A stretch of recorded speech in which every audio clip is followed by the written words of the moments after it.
Well, our Heavenly Father has blessed me with 10, and that is a real blessing, and seems like a long while. But when I see Virginia blessing us with such beautiful spiritual music, what a tremendous blessing from the Lord. Amen. May His name be praised, continuing in her life and others that she prays for and associates with. And we definitely appreciate your part in the hymn too, Sister Comstock.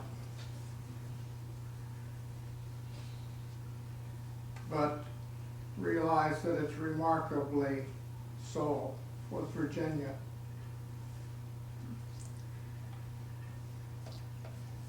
'96. 96 years young. Praise be to the Lord. Amen. Amen. The Lord is right. I chose today, being the season that it is, to share with you the story of the other wise man. And I'm sure that there's some of you in our congregation today that has heard this story. But I think it bears repeating, because it's more than a story. It's an allegory. An allegory teaching vital lessons. Amen. So I hope that you will be able to appreciate the story also. The story is too long to read in its complete fullness in a church service, so I have edited it to take out material that was not real pertinent to the parts that we want to hear and receive in our hearts. But I hope that you can still gather the continuance of the story with it be edited. So remember, it's an allegory, a story that truly teaches a lesson, and I would say plural in this case, lessons. And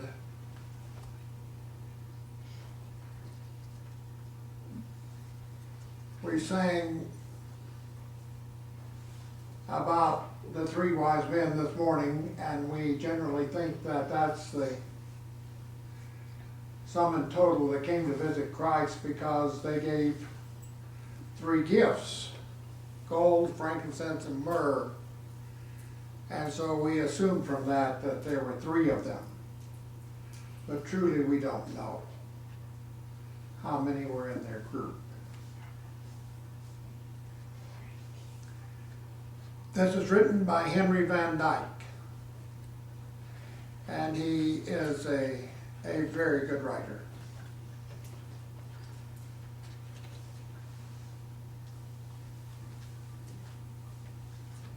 One can count on the fingers of one hand the great Christmas stories. The Other Wise Man is one of them. For the 40-year-old scholar cleric Henry Van Dyke, in 1892 had been a dark and tragic year during which his beloved father had died. The year had been full of sickness and sorrow. Every day brought trouble. Every night was tormented with pain. They are very long, those nights when one lies awake and hears the laboring heart pumping wearily at its task and watches for the morning, not knowing whether it will ever dawn. Well, it was one of those long, lonely nights that this story came to me. Of the fourth wise man, I had never heard until that night.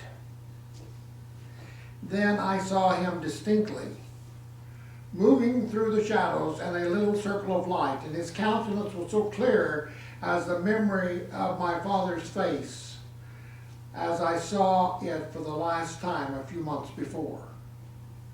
The narrative of his journeyings and trials and disappointments ran without a break. Even certain sentences came to me complete and unforgettable, clear-cut like a cameo. All that I had to do was to follow Artaban, step by step, as the tale went on, from the beginning to the end of the pilgrimage. Responding to the oft-asked question why he made the fourth wise man tell a lie to save the life of a little child, he countered, "Is a lie ever justifiable? Perhaps not. But may it not sometimes seem inevitable? And if it were a sin, might a man not confess it and be pardoned for it more easily than the far greater sin of spiritual selfishness or indifference or the betrayal of innocent blood?" That is what I saw Artaban do. That is what I heard him say. All through his life, he was trying to do the best that he could. It was not perfect, but there are some kinds of failure that are better than success. He stood by the doorway to greet his guest, a tall, dark man of about 40 years with brilliant eyes set near together under his broad brow and firm lines graven around his fine, thin lips, the brow of a dreamer and the mouth of a soldier. A man of sensitive feeling, but inflexible will. One of those who, in whatever age they may live, are born for inward conflict and a life of quest.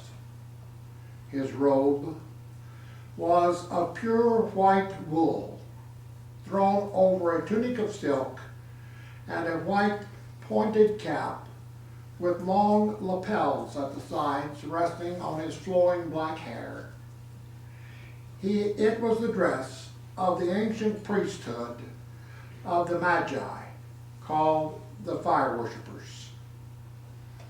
Artaban's 9 guests were clothed in rich attire of many-colored silks, crowned with massive golden collars around their necks, which was a symbol of Parthian nobility.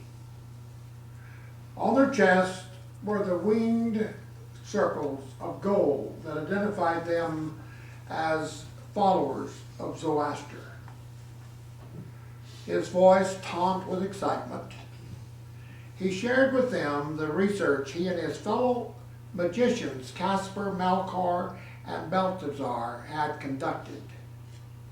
How the great Daniel, prince in the 2 world empires, the Babylonian and their own, the Medo-Persian, had predicted the coming of the Anointed One, the Prince, at the end of 7 and 62 weeks, according to their calculations.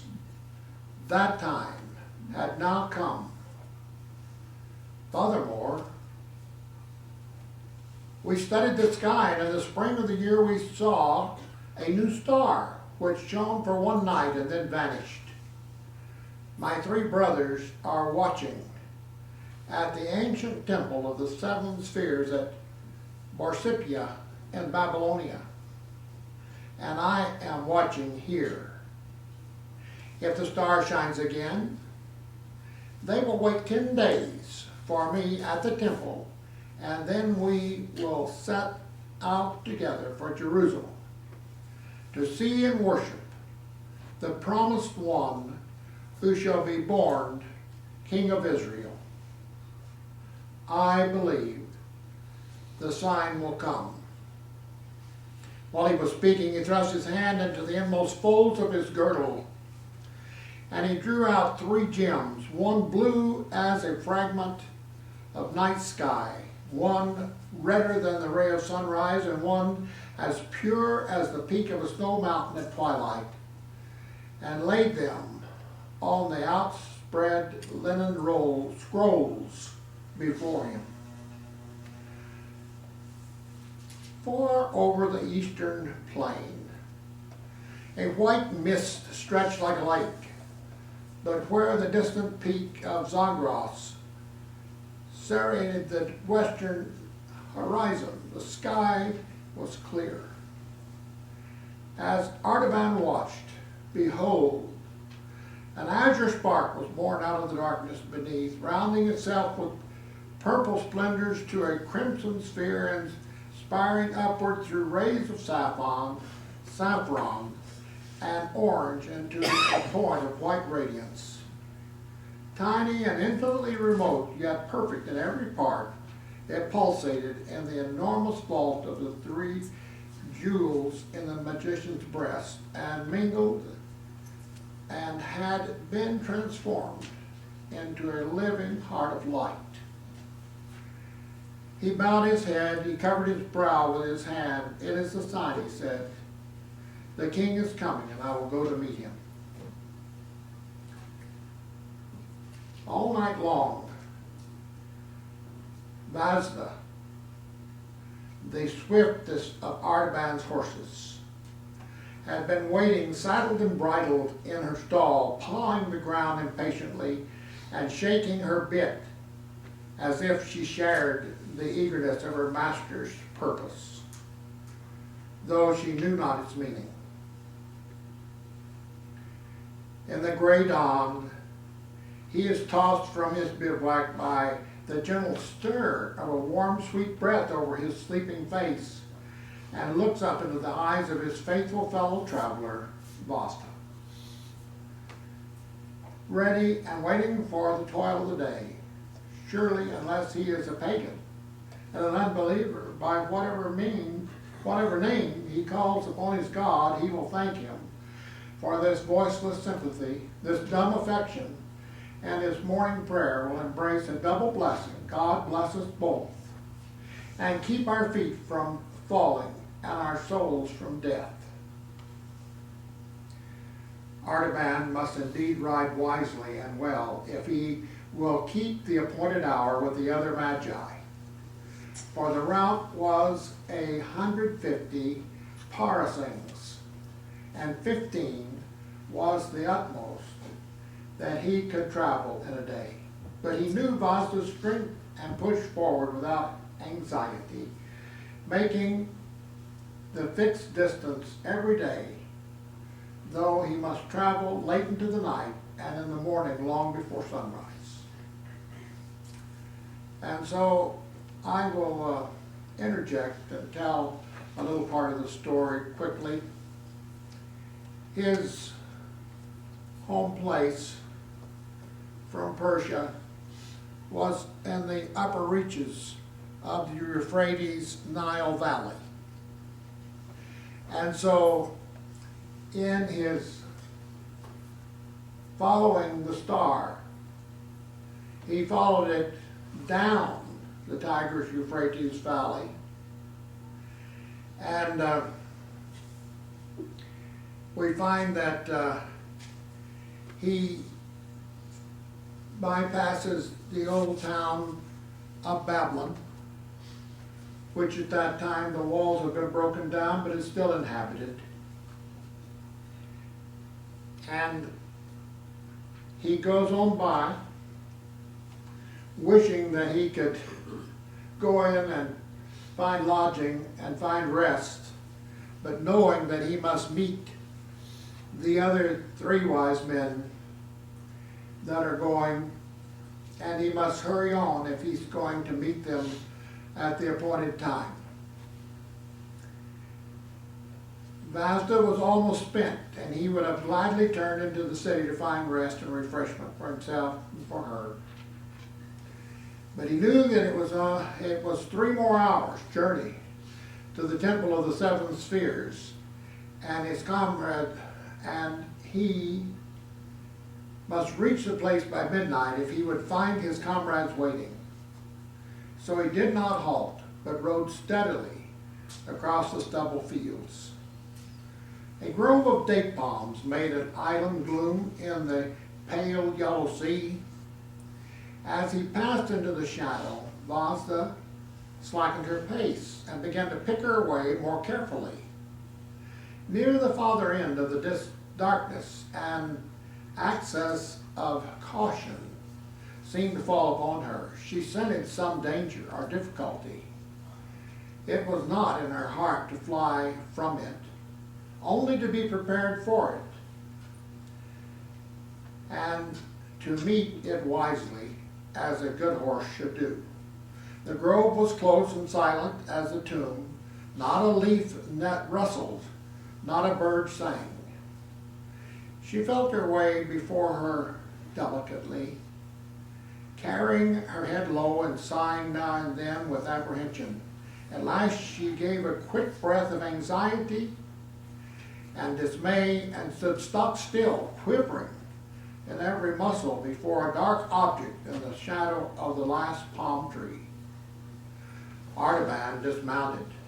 The dim starlight revealed the form of a man lying across the road. His humble dress and the outline of his haggard face showed that he was probably one of the poor Hebrew exiles who still dwelt in great numbers in the vicinity. His pallid skin, dry and yellow as parchment, bore the marks of the deadly fever which ravaged through the marshlands in autumn. The chill of death was in his lean hand, and as Artaban released it, the arm fell back inertly upon the man's breast. But as he turned, a long, faint, ghostly sigh came from the man's lips. The brown, bony fingers closed convulsively on the hem of the magician's robe and held him fast, and Artaban's heart leaped to his throat, not with fear, but with dumb resentment at the inopportunity of this blind delay. How could he stay here in the darkness to minister to a dying stranger? What calm had this unknown fragment of human life upon his compassion or his service? If he lingered but for an hour, he could hardly reach Borsipia at the appointed time. His companions would think he had given up the journey. They would go without him. He would lose his quest. But if he went on now, the man would surely die. If he stayed, life might be restored. His spirit throbbed and fluttered with the urgency of the crisis. Should he risk the great reward of his divine faith for the sake of a single deed of human love? Should he turn aside, if only for a moment, from the following of a star to give a cup of cold water to a poor perishing Hebrew? God of truth and purity, pray, direct me in the holy path, the way of wisdom which thou only knowest. And then he turned back to the sick man. Loosening the grasp of his hand, he carried him to a little mound at the foot of the palm tree. He unbound the thick folds of the turban and opened the garment above the sunken breast. He brought water from one of the small canals nearby and moistened the sufferer's brow and mouth. He mingled a draught of one of those simple but potent remedies which he carried always in his girdle. for the magicians were physicians as well as astrologers, and poured it slowly between the colorless lips. Hour after hour, he labored as only a skillful healer of disease can do, and at last the man's strength returned. He sat up and looked about him. "Who art thou?" he said in the rude dialect of the country, "and why hast thou sought me here to bring me back to life?" "I am Artaban, the magician, of the city of Ecbatana, and I'm going to Jerusalem in search of one who is born King of the Jews, a great prince and deliverer of all men. I dare not delay any longer upon my journey, for the caravan that has waited for me may depart without me.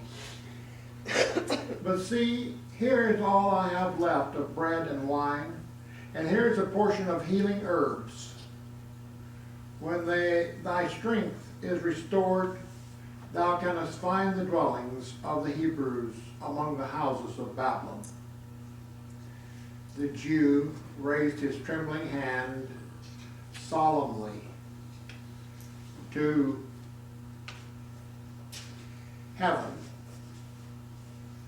"Now may the God of Abraham, Isaac, and Jacob bless and prosper the journey of the merciful and bring him in peace to his desired haven.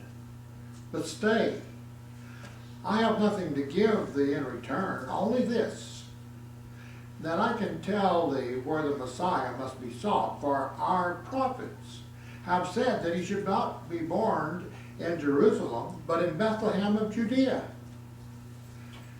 May the Lord bring thee in safety to that place, because thou hast pity upon the sick." It was already long past midnight. Artaban rode in haste, and Vasta, restored by the brief rest, ran eagerly through the silent plain and swam the channels of the river. She put forth the remnant of her strength and fled over the ground like a gazelle. But the first beam of the sun sent her shadow before her as she entered upon the final stadium of the journey, and the eyes of Artaban anxiously scanned the great mound of Nimrod and the temple of the seven spheres, but he could discern no trace of his friends. The many-colored traces of black and orange and red and yellow and green and blue and white, shattered by the convulsions of nature and crumbling under the repeated blows of human violence, still glittered like a ruined rainbow in the morning light. Artaban rode swiftly around the hill. He dismounted and he climbed to the highest terrace, looking out toward the west. The huge desolation of the marshes stretched away to the horizon, and the border of the desert.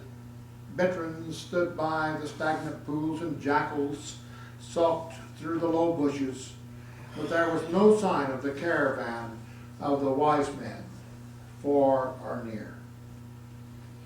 At the edge of the terrace he saw a little cairn of broken bricks, and under them a piece of parchment. He caught it up and read, "We've waited past the midnight, and can delay no longer.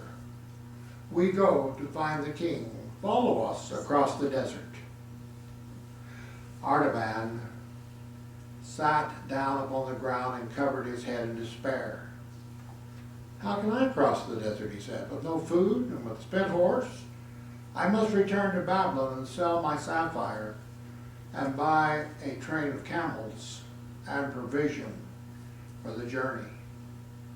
I may never overtake my friends, only God the merciful knows whether I shall not lose sight of the king because I tarried to show mercy." There was silence in the Hall of Dreams, where I was listening to the story of the other wise men, and through this silence I saw but very dimly his figure passing over the dreary undulations of the desert, high up on the back of his camel, rocking steadily onward like a ship over the waves. The land of death spread its cruel net around him. The stony waste bore no fruit but briars and thorns. The dark ledges of rock thrust themselves above the surface here and there, and like the bones of perished monsters. And an inhospitable mountain ranges rose before him, furrowed with dry channels of ancient torrents, white and ghastly as scars on the face of nature. If you remember your geography, as you get down to near the mouth of the Tigris and Euphrates River, where they pour into the sea, that was there near the mouth where Abraham came from. But if you remember, to the west was the Arabian desert. And so you see he's using his camels to cross this desert so he can get into the Jordan Valley, which was on the other side of the desert. If you picture this with the geography in mind.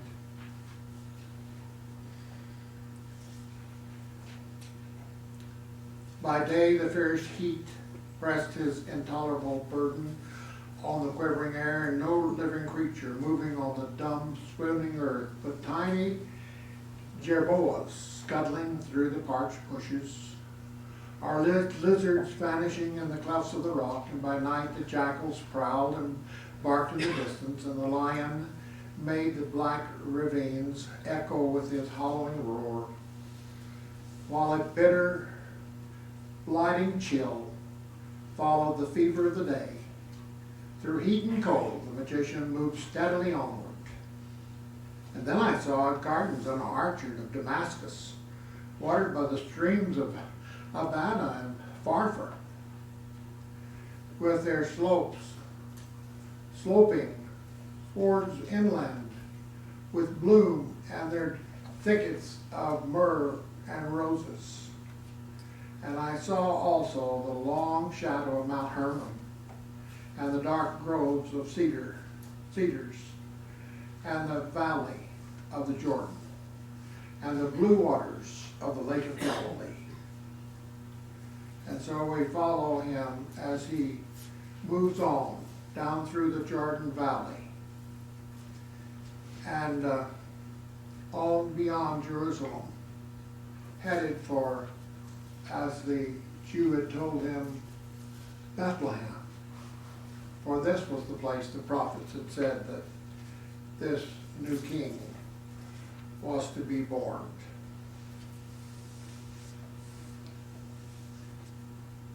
As he entered Bethlehem, the streets of the village seemed to be deserted, and Artaban wondered whether the men had all gone up the hill pastures to bring down their sheep. From the open door of a low-stone cottage, he heard the sound of a woman's voice singing softly. He entered and found a young mother hushing her baby to rest. She told him of the strangers from the east who had appeared in the village 3 days ago, and how they said that a star had guided them to the place where Joseph of Nazareth was lodging with his wife and her young child, and how they had paid reverence to the child and given him many rich gifts. But the travelers disappeared again. She continued, as suddenly as they had come, we were afraid of the strangers, afraid of their visit. We could not understand it. The man of Nazareth took the babe and his mother and fled away that same night secretly, and it was whispered that they were going far away to Egypt. Ever since, there has been a spell upon the village, Something evil hangs over it. They say that the Roman soldiers are coming to Jerusalem to force a new tax from us. And the men have driven the flocks and herds far back among the hills and hidden themselves to escape it. Artaban listened to her gentle, timid speech. And the child in her arms looked up in his face and smiled, stretching out its rosy hands to grasp at the winged circle of gold on his breast. His heart warmed to the touch. It seemed like a greeting of love and trust to one who had journeyed long in loneliness and perplexity, fighting with his own doubts and fears and following a light that was veiled in clouds. Might not this child have been the promised prince, he asked himself as he touched its soft cheek? Kings have been born ere now in lowlier houses than this, and the favorite of the stars may rise even from a cottage. But it has not seemed good to the God of wisdom to reward my search so soon and so easily. The one whom I seek has gone before me, and now I must follow the king to Egypt. The young mother laid the babe in its cradle and rose to minister to the wants of the strange guest that fate had brought into her house. She set food before him, the plain fare of peasants, but willingly offered, and therefore full of refreshment for the soul as well as for the body. Artaban accepted it gratefully, and as he ate, the child fell into a happy slumber and murmured sweetly in its dreams, and a great peace filled the room. But suddenly, there came the noise of wild confusion and an uproar in the streets of the village. A shrieking and wailing of women's voices, a clamor of brazen trumpets, and a clash of swords, and a desperate crying, the soldiers of Herod, they're killing our children. And the young mother's face grew white with terror. She clasped her child to her bosom and crouched motionless in the darkest corner of the room, covering him with the folds of her robe, lest he should wake and cry. But Artaban went quickly and stood in the doorway of the house. His broad shoulders filled the portal from side to side, and the peak of his white cap all but touched the lintel. The soldiers came hurrying down the street with bloody hands and dripping swords, and at the sight of the stranger in his imposing dress, they hesitated with surprise.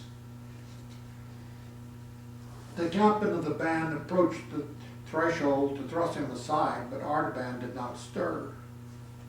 His face was calm, as though he were watching the stars, and in his eyes there burned that steady radiance before which even the half-tamed hunting leopards shrink, and the fierce bloodhounds pause in their leap.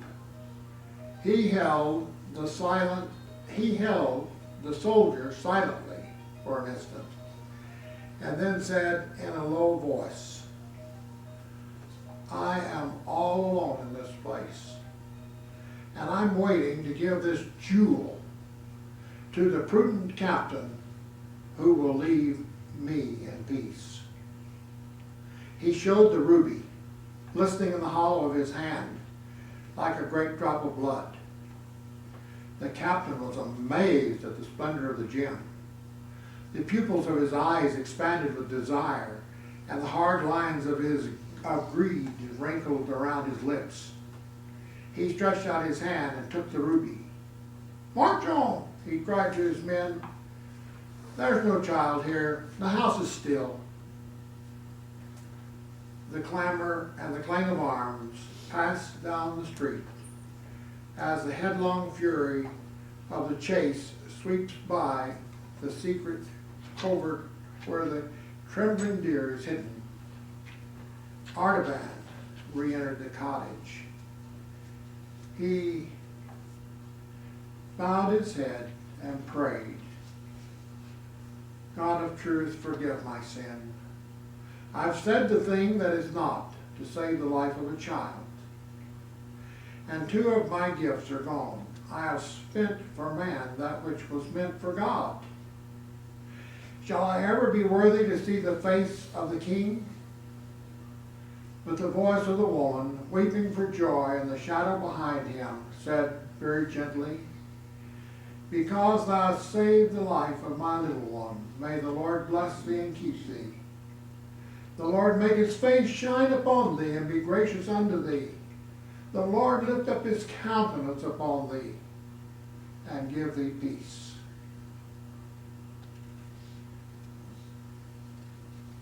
Then again there was silence in the Hall of Dreams.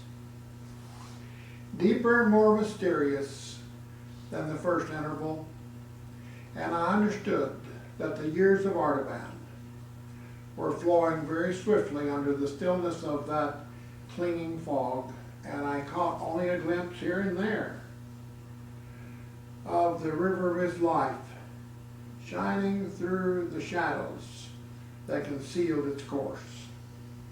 I saw him moving among the throngs of men in populous Egypt, seeking everywhere for traces of the household that had come down from Bethlehem.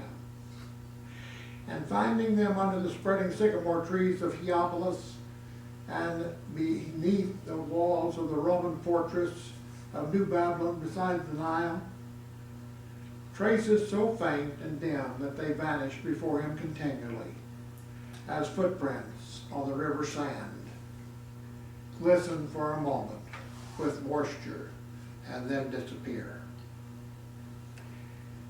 So I saw the other wise man again and again, traveling from place to place and searching among the people of the dispersion. Again, in your Sabbath school quarterlies, as you may remember studying, they call it the diaspora, and the many settings, how the Jews had left the country of Judea and Jerusalem and had resettled all around the Mediterranean Sea and the different cities that were part of the Roman Empire. And so this is what is being spoken of here, and searching among the people of the dispersion, okay? It's being spoken of the Jews resettling in various cities of the Roman Empire, particularly around the Mediterranean Sea. The people of the dispersion, with whom the little family from Bethlehem might perhaps have found refuge. He passed through countries where famine lay heavy upon the land, and the poor were crying for bread. He made his dwelling in the plague-stricken cities, where the sick were languishing in the bitter companionship of helpless misery.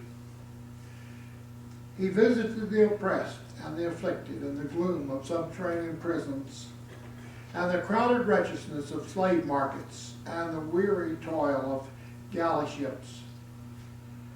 In all this populous and intricate world of anguish, though he found none to worship, he found many to help.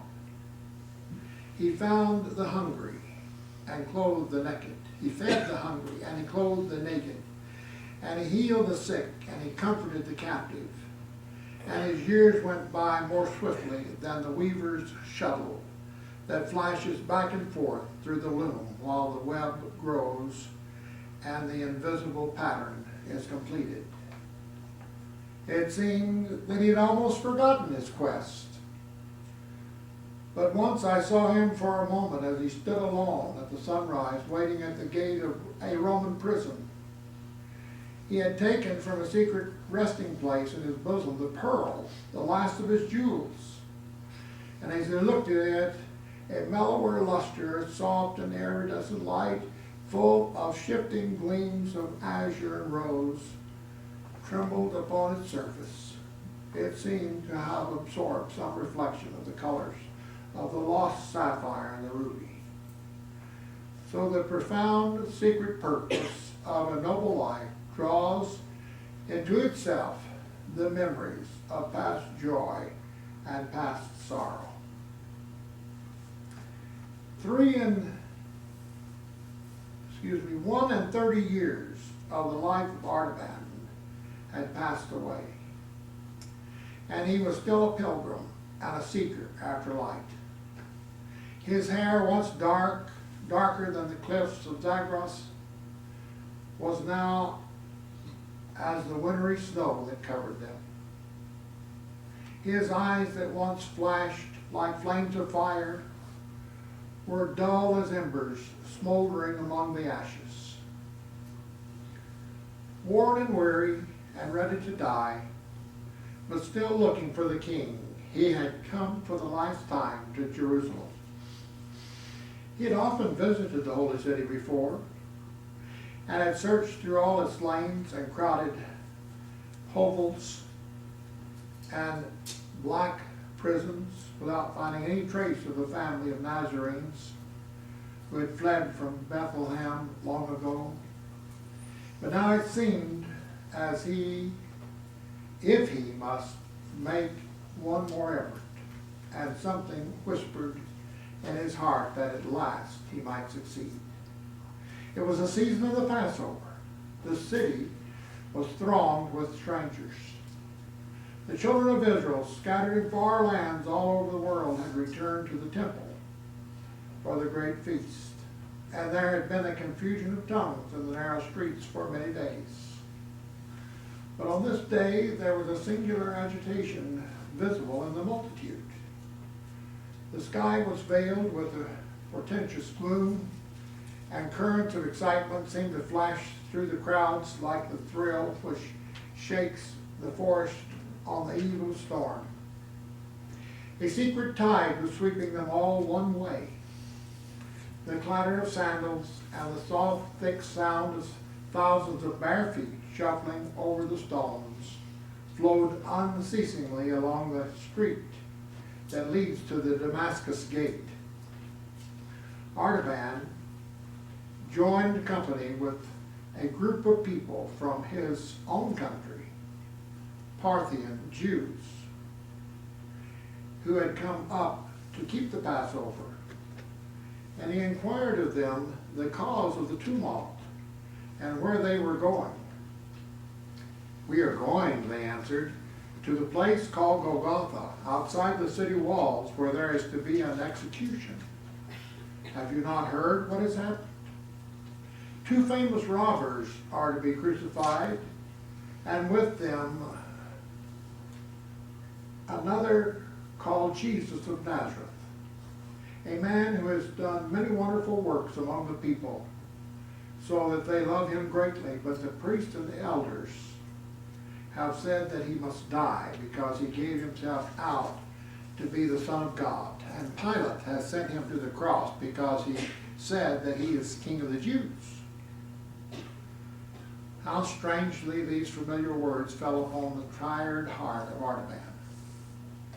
They had led him for a lifetime, over land and sea, and now they came to him darkly and mysteriously, like a message of despair. The king had arisen, but he had been denied and cast out. He was about to perish. Perhaps he was already dying. Could it be the same one who had been born in Bethlehem 31 years ago, at whose birth the star had appeared in heaven, and of whose coming the prophet had spoken?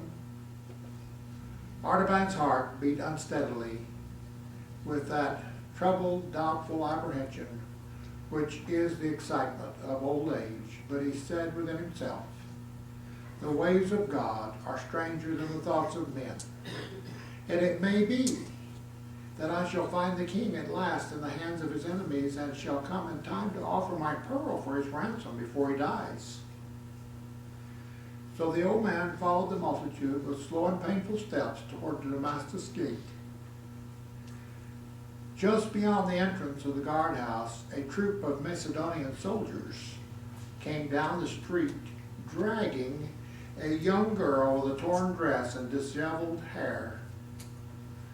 As the magician paused to look at her with compassion, she broke suddenly from the hands of her tormentors and threw herself at his feet, clasping him around the knees.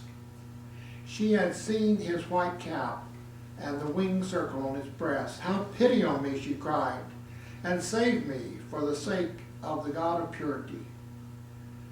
I also am a daughter of the true religion which is taught by the Magi. My father was a merchant of Parthia, but he's dead, and I'm seized for his debts to be sold as a slave. Save me from worse than death." Artaban trembled.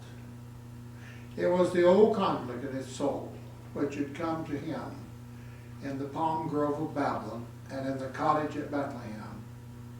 The conflict between the expectation of faith and the impulse of love. Twice the gift which he had consecrated to the worship of religion had been drawn from his hand to the service of humanity.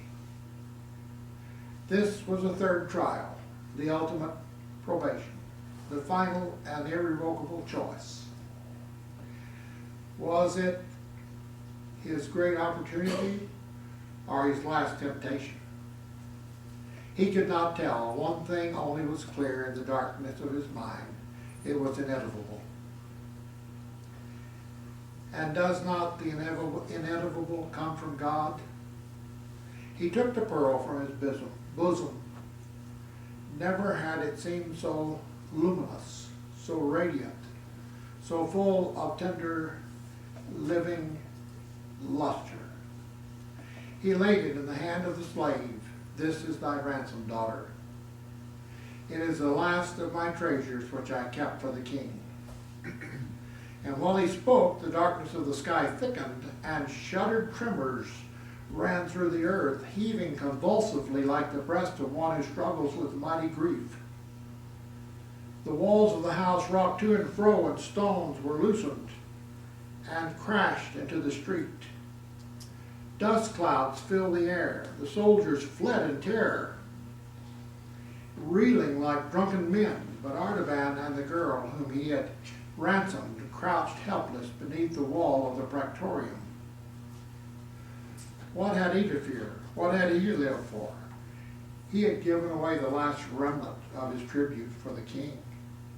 He had parted with the last hope of finding him. The quest was over, and it had failed. But even in that thought, accepted and embraced, there was peace. It was not resignation. It was not submission. It was something more profound and searching. He knew that all was well because he had done the best that he could from day to day. He had been true to the light that had been given to him. He had looked for more, and if he had not found it, was the best that was possible. He had not seen the revelation of life everlasting, incorruptible, and immortal. But he knew that even if he could live his earthly life over again, it could not be otherwise than it had been. One more lingering pulsation of the earthquake quivered the ground. A heavy tile, shaken from the roof, fell and struck the old man on the temple, and he lay breathless and pale with his gray beard resting on the young girl's shoulder and blood trickling from his wound. As she bent over him, fearing that he was dead, there came a voice through the twilight, very small and still, like music sounding from a distance, in which the notes are clear but the words are lost. The girl turned to see if someone had spoken from the window above them, but she saw no one. Then the old man's lips began to move as if in answer, and she heard him say in the Parthian tongue, "Not so, my lord, for when I saw thee hungered and fed thee, or thirsty and gave thee drink. When saw I thee a stranger and took thee in, or naked and clothed thee? When saw I thee sick or in prison and came unto thee?" 1 in 30 years have I looked for thee, but I've never seen thy face, nor ministered to thee, my king. He ceased, and the sweet voice came again. And again the maid heard it, very faintly and far away, but now it seemed as though she understood the words. Verily I say unto thee, inasmuch as thou hast done it unto one of the least of these my brethren, thou hast done it unto me.